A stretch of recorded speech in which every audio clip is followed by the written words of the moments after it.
الذين هم خلاصة العرب الأوفاء وخير الخلائق بعد الأنبياء ولعنة الله على دجال القاديان الذي قد تمضى بعد إتمام الأنبياء. أما بعد فأعوذ بالله من الشيطان الرجيم. بسم الله الرحمن الرحيم. ما كان محمد أبا أحد من رجالكم ولكن رسول الله وخاتم النبيين. صدق الله العظيم. اس طرح سے اللہ کی توحید کا عقیدہ انتہائی اہم اور ضروری ہے، اور توحید کا عقیدہ ہمیں خود کلمے سے ملا، لا الہ الا اللہ، کہ اللہ کے سوا کوئی عبادت کے لائق نہیں، عبادت کے لائق ذات صرف ایک اللہ ہے۔ یہ عقیدہ ہمیں کلمے کے پہلے حصے سے ملا، اور کلمے کے دوسرے حصے میں محمد رسول اللہ، محمد صلی اللہ علیہ وسلم اللہ کے رسول ہیں، اور باقی جتنے نبی آئے رسول آئے وہ اللہ کے نبی اور رسول، لیکن ہمارے نبی کو اللہ نے یہ اعزاز اور یہ خصوصیت دی کہ حضور علیہ السلام کو اللہ نے نبی بنانے، رسول بنانے کے ساتھ اللہ نے اپنا آخری نبی اور آخری رسول بنایا۔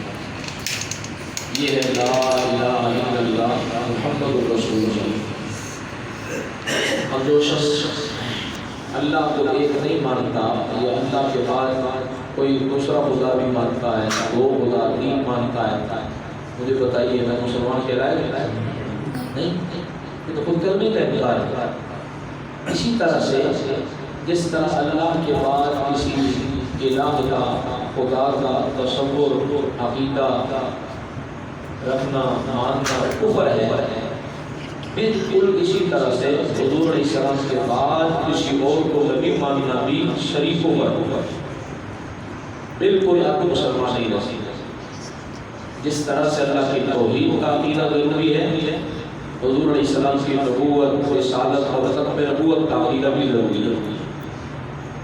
لیکن ایک فرقہ بدبخت ایسا ہے مرزائیوں اور قادیانیوں کا، جو اپنے آپ کو احمدی کہلاتے ہیں، یہ بدبخت حضور علیہ السلام کو اللہ کا آخری نبی نہیں مانتے۔ یہ کہتے ہیں ٹھیک ہے حضور اللہ کے نبی ہیں لیکن آخری نہیں، حضور کے بعد ہمارا ایک آگیا ہے وہ کیا ہے، مرزا غلام قادیانی ہے، بس یہ جو مرزا غلام قادیانی ہے اس کو بھی اللہ کا نبی مانو، یہ بھی اللہ کا نبی ہے۔ استغفر اللہ العظیم۔ تو ان لوگوں کو کہا جاتا ہے مرزائی اور قادیانی۔ مرزائی اس لیے کہا جاتا ہے، کوئی مغل مرزا برادری سے تشریف فرما ہو معذرت کے ساتھ، اس بدبخت نے اپنی قوم کو مغل اور مرزا بتایا۔ اگر کہ ہمارے حضرت علامہ خالد محمود صاحب جی اجری حضرت فرماتے تھے، جیسے اس حدیث میں نبی ہونے کے دعوے میں جھوٹ بولا ہے، اسی طرح سے اس نے اپنے آپ کو مغل اور مرزا بتانے میں بھی جھوٹ بولا۔ یہ میں نبوت کے دعوے جھوٹا ہے، لانتی مرزا ایک دامہ کانا، ایک قادیان والا، یہاں ہمارے مرزا نہیں، مسلمان مرزا نہیں، لوگ سمجھتے ہیں جڑا بھی مرزا ہے وہ مرزا ہی ہونا، یہ ہوگا نہیں۔ بہت سارے مرزے ہیں لیکن وہ مرزائی نہیں ہوں، ہمارے مسلمان بھائی، ہر مرزا مرزائی نہیں ہوتی۔ مرزا ایک قوم ہے، اس میں بہت سارے مسلمان ہیں، کوئی تھوڑا ایک دکا مرزائی بھی ہوں۔ تو جس طرح سے علامہ صاحب فرماتے ہیں کہ اس نے نبوت کے دعویٰ کرنے میں جھوٹ بولا ہے، کیونکہ حضور کے بعد نبی آئی نہیں سکتا، اس نے جو کہا کہ میرا نبی جھوٹ بولا۔ اسی طرح سے اس نے مرزا اور مغل ہونے میں کہ میری برادری، میری قوم مغل اور مرزا ہے یا مغل برداشت، اس میں بھی اس بدبخت نے جھوٹ بولا۔ بہرحال اس وجہ سے کہ اس نے مرزا ہونے کا دعویٰ کیا تو ان کو مرزائی کہا جاتا ہے۔ اور قادیان جو ان کا وہ علاقہ ہے انڈیا کے اندر، یہ ہمارا ضلع سیالکوٹ ہے، اس کے ساتھ ضلع گرداسپور انڈیا کا ضلع ہے، اس میں تحصیل بٹالہ ہے، اور تحصیل بٹالہ کے ساتھ ایک پنڈ ہے، قصبہ ہے، گاؤں ہے، اس کا نام قادیان ہے۔ تو یہ بدبخت چونکہ وہاں کا رہنے والا تھا، وہیں پیدا بھی وہیں ہوا اور اس کا مرگھٹ بھی وہیں ہے، قبر بھی وہیں ہے، اس لیے مرزائیوں کو قادیانی بھی کہا جاتا ہے۔ لیکن ان کو احمدی نہیں کہنا چاہیے، کیونکہ احمد ہمارے نبی کا نام ہے، محمد بھی ہمارے نبی کا نام ہے، احمد بھی، محمدی بھی ہمیں، احمدی بھی ہے، سبحان اللہ۔ لہٰذا ان کو احمدی یہ تو کہلاتے ہیں، وہ تو کہیں گے ہم احمدی، ہمیں نہیں کہنا چاہیے کہ احمدی، ہم کہیں گے تم گلمدی ہو، غلاموں کا قادیانی کو ماننے والے، ہم کہیں گے تم عیسائیت کا جدید ماڈل، ہم کہیں گے تم کیا مرزائی ہو، ہم کہیں گے تم قادیانی ہو، ہم یہ کہیں گے، یہ نام ان کے رکھیں گے، لیکن محمدی ہم ہیں، احمدی۔ اب بات ختم کرتے ہیں، باقی تو یہ کیا ہے، تفصیلی بات ہے، لیکن یہ کہ آج کل میڈیا پر ایک خبر گردش کر رہی ہے، ہماری سرکار کا جو کیا ہے سرکاری پیج ہے، آفیشیل پیج ہے، اس پر اکاؤنٹ ہے، اس پر یہ جو پاکستان کا پہلا وزیر خارجہ تھا ظفر اللہ خان، اس خبیث کو ہیرو بنا کر پیش کیا گیا ہے، پیش کر دیا ہوتی ہے۔ یہ عجیب بات ہے، پتہ نہیں تھوڑی دیر گزرتی ہے، پھر پتہ نہیں کیا مرور اٹھتی ہے، اور کسی نے کسی مرزائی کو لے آتے ہیں، ابھی بھی اللہ نے مرزا قادیانی کی رسید میں لکھ دیا ہے، تھوڑا سا کسی مرزائی کو فرنٹ پہ لاتے ہیں اور لاکھوں لانتیں پڑتی ہیں، پھر جناب ان کو ذرا آرام آتا ہے، ان کی مل جاتی ہے تو آرام آتا ہے، جب تک مرزا قادیانی پر لانتیں نہ پڑے اس وقت کے لیے آرام بھی نہیں آتا۔ یہ کچھ مطلب کی اس وقت میں پتہ نہیں کتنی لانتیں لکھی اللہ نے، جو حضور کے ختم نبوت پر حملہ کر گیا، ڈاکہ ڈال گیا، لانتیں تو پڑ نہیں اس کی۔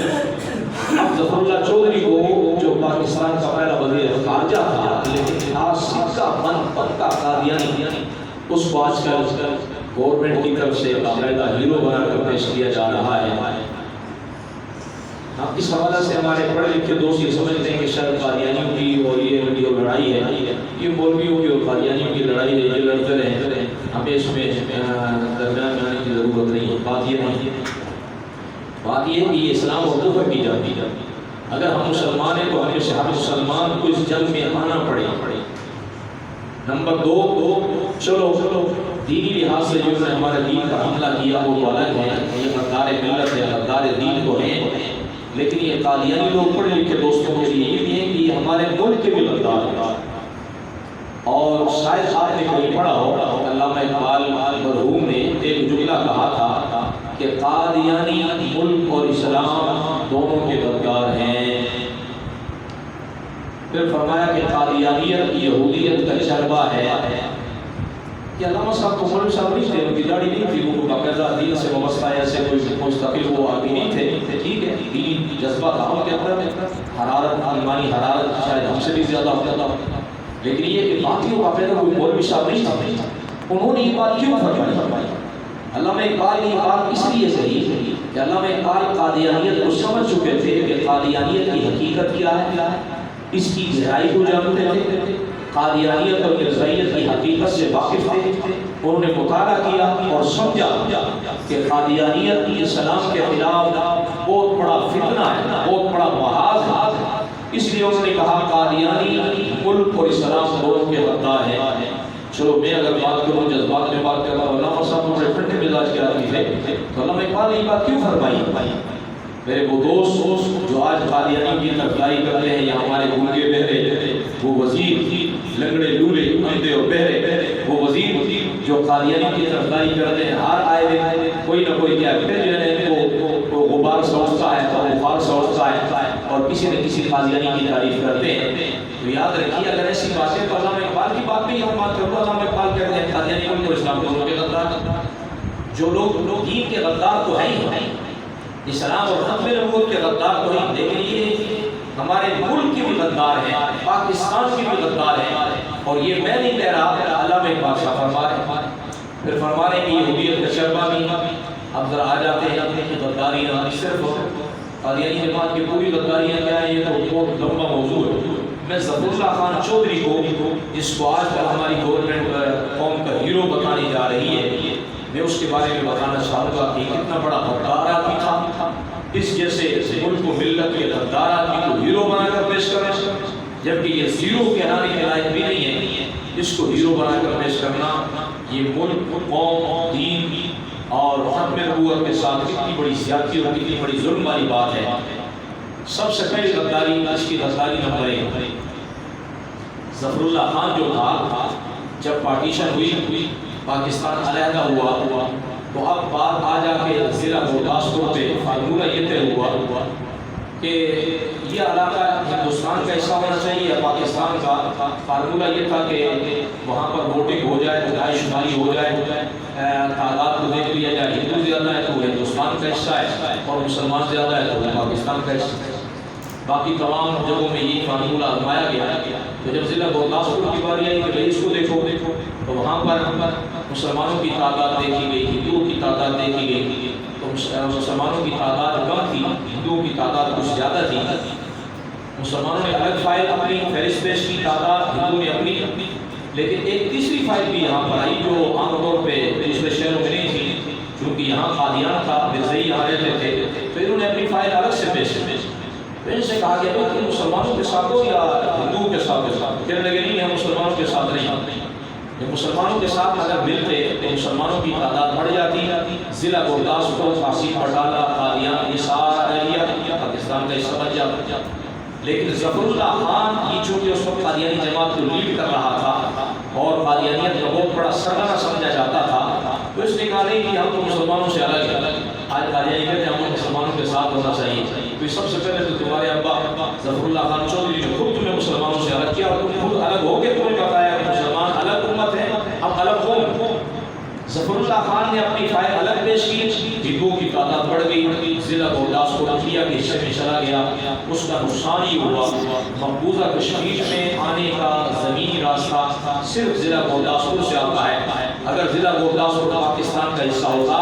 انڈیا کو اپنی آرمی کشمیر میں داخل کرنے کا کوئی زمینی راستہ نہیں تھا. فضا سے کہاں سے آتا, کتنے آتے ہیں. لیکن ابھی چند مہینے نہیں گزرے تھے, 14 اگست 1947 کو چند مہینے نہیں گزرے تھے, انڈیا نے اپنی آرمی ضلع گرداسپور کے ذریعے مقبوضہ کشمیر میں داخل کر دی. اور اس وقت سے لے کر آج تک جو کشمیر میں ظلم و ستم ہو رہا ہے, ہمیں ہندو تو نظر آتا ہے لیکن اس میں ہندو سے بھی پہلے جس غدار کا کردار ہے وہ ظفر اللہ خان چودھری. نمبر 2, پھر پاکستان میں انڈین آرمی کے داخل ہونے کے بعد پوری دنیا میں یہ بابیلا اور یہ شور مچایا, رائے عامہ کو ہموار کیا کہ انڈیا کشمیر میں ظلم کر رہا ہے, بربریت کا مظاہرہ کر رہا ہے اور وہاں خواتین کو ظلم کا نشانہ, بچوں کو, بزرگوں کو. تو جب رائے عامہ ہموار ہو گئی تو جاتے جاتے اقوام متحدہ میں رائے شماری اور ووٹنگ کا وقت آ گیا. تو چونکہ وزیر خارجہ ظفر اللہ خان تھا تو اسی کو نمائندہ بنایا گیا کہ آپ جو ہے نا اقوام متحدہ میں پاکستان کی نمائندگی کریں. جب ظفر اللہ خان وہاں گیا تو یہ دیکھیں کہ کتنے مکار اور عیار ہیں. ظفر اللہ خان نے اس کو باقاعدہ بتایا کہ پاکستان نہیں ہے کہ جتنی آپ لمبی تقریر کریں ٹھیک ہے, خیر ہے, یہاں پوری دنیا سے بادشاہ اور سربراہان آئے ہوئے ہیں, ہر ملک کے اپنے مسائل. کتنا وقت مثلا 20 منٹ آپ کی تقریر کا ہے اور اس کے بعد 10 منٹ میں کشمیر کے حوالہ سے ووٹنگ ہو جائے گی. آپ اپنا موقع پیش کریں, کشمیر میں انڈیا کیا ظلم کر رہا ہے, کیا حالات ہیں, وہ سربراہان مملکت کے سامنے پیش کریں. کہ جب دیکھیں گے اگر آپ کا موقع مضبوط ہوگا تو یہ ووٹ دے دیں گے, کشمیر پاکستان کا حصہ بن گیا, اس سے ختم ہو جائے. لیکن ظفر اللہ خان نے جن میں یہودی دباؤ کرتا ہے, اس ظالم نے قصداً تقریر لمبی کی اور جو ووٹنگ کا وقت تھا وہ بھی تقریر کے اندر آ گیا. جب اسے یقین ہو گیا کہ اب ووٹنگ کا وقت بھی تقریر کے اندر جو ہے نا وہ بھول گیا ہے, تقریر کے اندر شامل ہو گیا, تو تقریر ختم کر کے کہنے لگا کہ لو جی اب ووٹنگ ہو جائے. انہوں نے کہا جناب ٹائم دیکھیں, تقریر کا وقت ہے, آپ نے اپنی تقریر میں ووٹ کا وقت کھا لیا, زیادہ ووٹنگ نہیں ہو سکتی. یہ دوبارہ غداری کر کے ظفر اللہ خان نے قصداً ارادہ ہمارے بعض لبرل قسم کے لوگ اور بعض ایسے لوگ کہنے لگے دیکھو جی مولوی اور ہمارے دیندار طبقے حاجی نمازی یہ لوگ کہتے ہیں کہ جناب ظفر اللہ خان قادیانی ہے اور اس کو ملک کے ساتھ محبت نہیں. دیکھو آج زندگی سب سے لمبی تقریر کی, لمبی تقریر تو اس کی کبھی کی نہیں. یہ کشمیریوں کا درد ہے, اس کے دیش میں درد نہیں تھا, اصل میں کشمیریوں کی پیٹھ میں چھڑا گھونپا تھا اس نے, اور قصداً اور ارادہ اپنی تقریر لمبی کر کے ووٹنگ کا جو مسئلہ حل ہونے والا تھا ووٹ کے ذریعے سے, وہ سارا مسئلہ اس نے خراب کر کے دوسری مرتبہ غداری کی اور کشمیر کو پاکستان کا حصہ بنتے بنتے ووٹنگ اور رائے شماری ہوتے ہوتے رہ گئی. اور آج تک کشمیر کے اندر وہ انڈیا کی بربریت اور اس کا ظلم و ستم اور وہ جو ہے کیا سلسلہ جاری ہے. اس کی غداری نمبر 3. تیسری غداری جب بانی پاکستان مسٹر محمد علی جناح کا انتقال ہوا تو علامہ شبیر احمد عثمانی رحمۃ اللہ علیہ جنازے کی نماز پڑھانے کے لیے آگے بڑھے. تو ظفر اللہ خان اچھا بلا چارپائی کے پاس کھڑا تھا, یہ چارپائی کے پاس سے ہٹا اور جنازے کی صف چیرتا ہوا پیچھے چلا گیا. آپ کو پتہ ہے کسی ملک کا سربراہ یا اہم شخصیت جب کہ رحلت فرماتے ہیں فوت ہو جاتی ہے تو غیر ملک کی سفیر بھی آتے ہیں، ان کے وزیر بھی آتے ہیں، اگر وہ مسلمان ہو تو جنازے کی نماز میں شامل ہو جاتے ہیں، اور اگر وہ مسلمان نہ ہو، یہ فاطمہ مسلمان ہے تو مسلمان سفیر تو جنازے میں شامل ہو جائیں گے، غیر مسلم سفیر جو ہوں گے اور وزیر ہوں گے ان کے لیے سائڈ پر ایک خیمہ لگا دیا جاتا ہے، وہ وہاں احترام ایک روایت دنیا کی شرعی مسئلہ نہیں ہے، وہ احترام میں کھڑے ہو جاتے ہیں، جتنی دیر تک جنازہ ہوتا ہے وہ وہاں کھڑے رہتے ہیں۔ ظفر اللہ خان صفوں سے نکل کے جا کر غیر مسلم اور غیر ملکی سفیروں کے ساتھ جا کر کھڑا ہو گیا، تو جب جنازہ ہوا تو بعد میں کسی صحافی نے جرأت کر کے پوچھی، سر اس کو سر بھی کہا کرتے ہیں، چودھری سر ظفر اللہ خان، یہ کیا آج قائد اعظم کی زندگی کا آخری مرحلہ تھا، جنازہ پڑھنا تھا، تو آپ نے جنازہ پڑھنے کے بجائے آپ آ کے غیر مسلم غیر ملکی سفیروں کے ساتھ کھڑے ہو گئے، وجہ کہنے لگا جی ایک گول مول سا منافقانہ جملہ کہا، واضح تو نہیں کہہ سکتا تھا کہ پاکستان کافروں کا ملک ہے اور جناب کافر ہے، کہنے لگا جی مجھے ایک اسلامی ملک کا کافر وزیر خارجہ سمجھ لو یا ملک کافر ہے اور مجھے مسلمان وزیر خارجہ سمجھ لو، میرے عقیدے کے مطابق جناب جو ہے مسلمان نہیں ہے، کیونکہ مرزا قادیانی کو نہیں مانتا، یہ مسلمان نہیں ہے، اس لیے اس کی جنازے کی نماز نہیں پڑھ سکتا۔ مجھے بتائیے یہ بانی پاکستان مصر جناح کے ساتھ اور پھر قوم اور پورے ملک کے ساتھ یہ غداری ہے کہ یہ غداری نمبر 3۔ غداری نمبر 4، جب 1965 میں انڈیا نے حملہ کیا اور پورے ملک میں رات کے وقت جنگی حکمت عملی کے تحت لائٹ جلانا منع تھا کہ لائٹ نہ جلائے، کیوں کہ دشمن حلف لے رہا ہے، جہاں لائٹ ہے وہاں دشمن بمباری کر رہا ہے۔ ہمارے سرگودا کے ساتھ ایئر بیس ہے، بہت بڑا ایئر بیس ہے، ملک کا سب سے بڑا ایئر بیس ہے، وہاں پر ہے، تو انہوں نے 7 دن کا چناب نگر ہیڈ کوارٹر جو ہے مرزائیوں کا یہ چناب نگر ہے سیوٹ کے اندر یہ رہا، یہاں پر ان کا ہیڈ کوارٹر ہے، یہاں پر انہوں نے رات کو لائٹ جلائی اور انڈیا کو ٹارگٹ فراہم کیا کہ یہ جو لائٹ جل رہی ہے اسے اتنے فاصلے پر آگے سرگودا ایئر بیس ہے، ڈٹ کر بمباری کرو، کسی قوم کی جو ایئر بیس اور کیا ہے ایئر سسٹم تباہ ہو جاتا ہے وہ قوم پھر خود شکست کھا جاتی ہے، تو ان غداروں نے باقاعدہ انڈیا کو ٹارگٹ اور ہدف فراہم کیا کہ یہ جو لائٹ چل رہی ہے اسے اتنے فاصلے پہ کہ سرگودا ایئر بیس ہے اور سرگودا فضائیہ ہے، اس کو تباہ کرو تاکہ پاکستان جو ہے دفاعی نظام میں جو ہے کیا تباہ ہو کر رہ جائے اور انڈیا کا مقابلہ نہ کر سکے۔ مجھے بتائیے یہ ظفر اللہ خان اور ظفر اللہ خان کی جماعت قادیانی جماعت نے کیا یہ چوتھی غداری کی ہے؟ 5ویں اور آخری بات، پاکستان کا پہلا وزیر خارجہ اگر یہ سانپ تھا تو ادھر سے پاکستان کا پہلا وزیر اعظم لیاقت علی خان مرحوم تھا، دیندار اچھا آدمی تھا، آج کل کے سانپ سے بہت بہتر آدمی تھا۔ یہ جو ناول پنڈی کے اندر لیاقت باغ ہے یہ لیاقت علی خان مرحوم کے نام سے، یہاں سر عام جلسے میں خطاب کرتے ہوئے لیاقت علی خان مرحوم کو گولی مار دی گئی، وہ شہید ہو گئے، ان کے نام پر لیاقت باغ بنا۔ آپ کو پتہ ہے جب ہمارے یہاں کیا ہے کوئی جو ہے کیا ہے مجرم نہ ملے تو کسی کیا ہے بکریاں چرانے والے دور دراز سے کسی پٹھان کو پکڑ کے اس کو جو ہے کیا ہے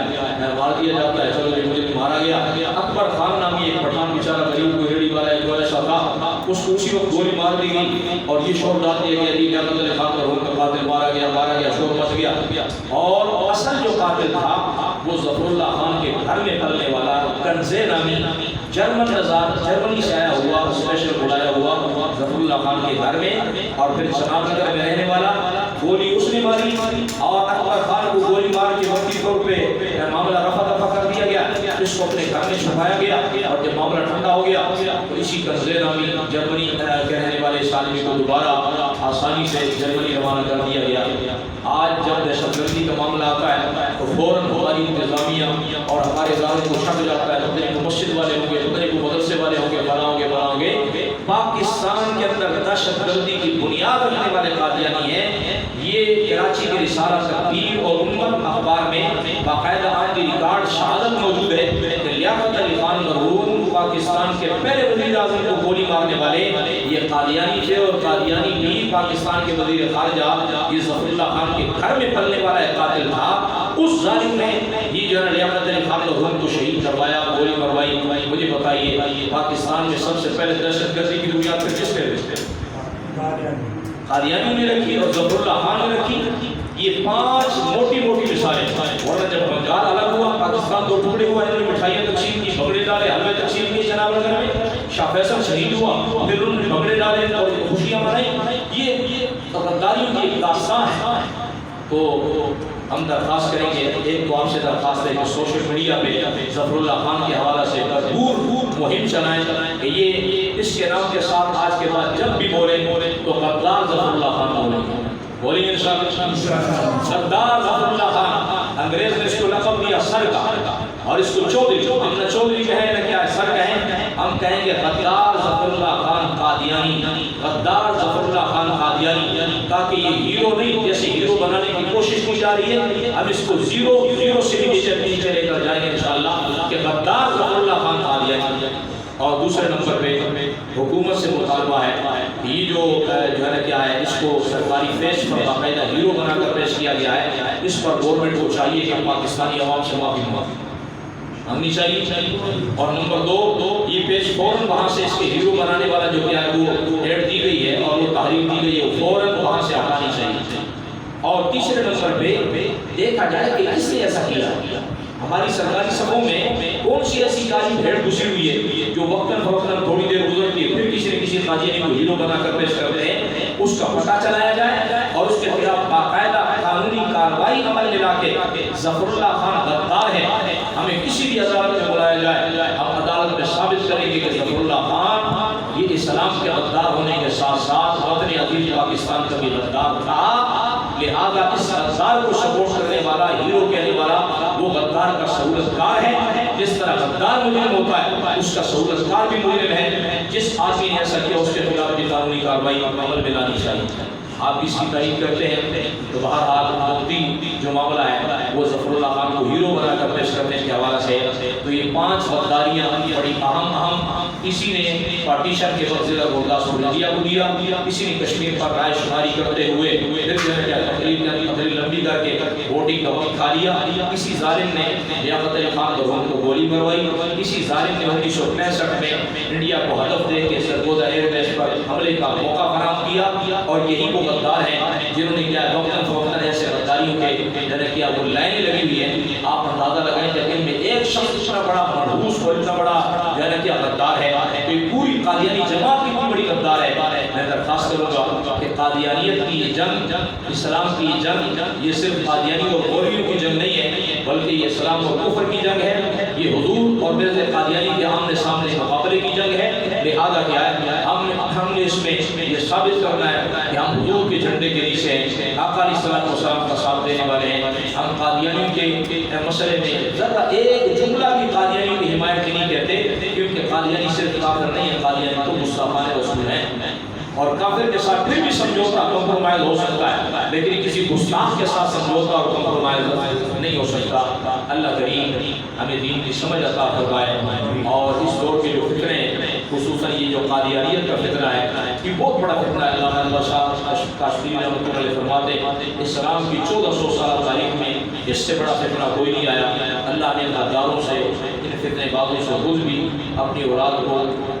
اور رسول رحمت صلی اللہ علیہ وسلم کی ساری امت کو بچانے کی توفیق نصیب فرمائے، اور اللہ ہمیں اسلام والی زندگی اور ایمان والی موت نصیب فرمائے۔ وآخر دعوانا الحمدللہ رب العالمین۔